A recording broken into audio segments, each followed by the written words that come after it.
எம்பெருமானின் ஆத்ம பந்துகளுக்கு எம்பெருமானை பிரார்த்தித்த ஆசீர்வாதம். கடவுள் எங்கே இருக்கிறார், எப்படி இருக்கிறார், என்ன செய்து கொண்டு இருக்கிறார்?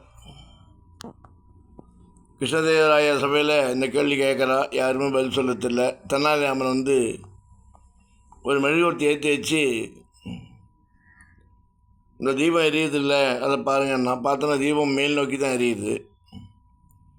பக்கவாட்டில் காற்று அடிச்சிருந்தாலும் தீபம் மேல் நோக்கியே பார்த்துட்டு இருக்குல்ல, அதனால் பகவான் நம்மளுக்கு மேலேருந்து பார்த்துட்டுருக்கார் அப்படின்னா.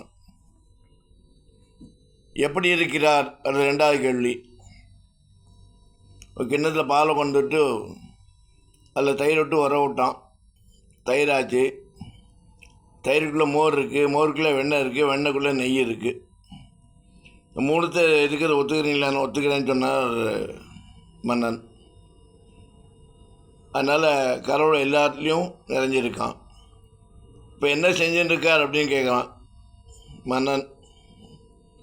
அப்போது தெனாலிராமன் ஒரு நிமிஷம், இப்போ நான் குரு, நீங்கள் சிஷ்யன், நீ சிம்மாசனத்துக்கு கீழே இறங்க, நான் உட்காந்து ஒரு உத்தரவு போடுறான். மன்னனை கை செய்து சிறையில் போடணுன்னு எல்லாம் அதிர்ந்து போகிறான். இதுதான் மன்னா, கடவுள் நினச்சா ஆண்டியும் அரசனாகவும் அரசனும் ஆண்டியாவான். அவன் இல்லாத, அவன் பார்க்காத, அவன் அனைத்திலும் நிறைந்து நிறைவாக நின்று சாதித்து நிற்கிறான்.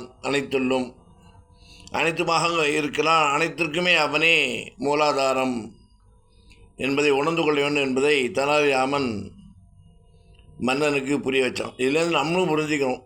கதையாத்துக்காமல் அதில் கருத்து பாருங்க. எப்படி இருக்கிறான், எங்கே இருக்கிறான், என்ன செய்து கொண்டிருக்கிறான் என்பதற்கு சிறிய கதையின் மூலம் நமக்கு விளக்கத்தை கொடுத்தான். நாமும் அதை புரிந்து கொண்டுள்ளாக நீக்கமர நிறைந்திருக்கும் இறைவன் பாதத்தை பற்றுவோம், அவன் நாமத்தை சொல்வோம் என்று கூறிக்கொண்டு ராமானுஜன் திவ்ய திருவடிகளே சரணம்.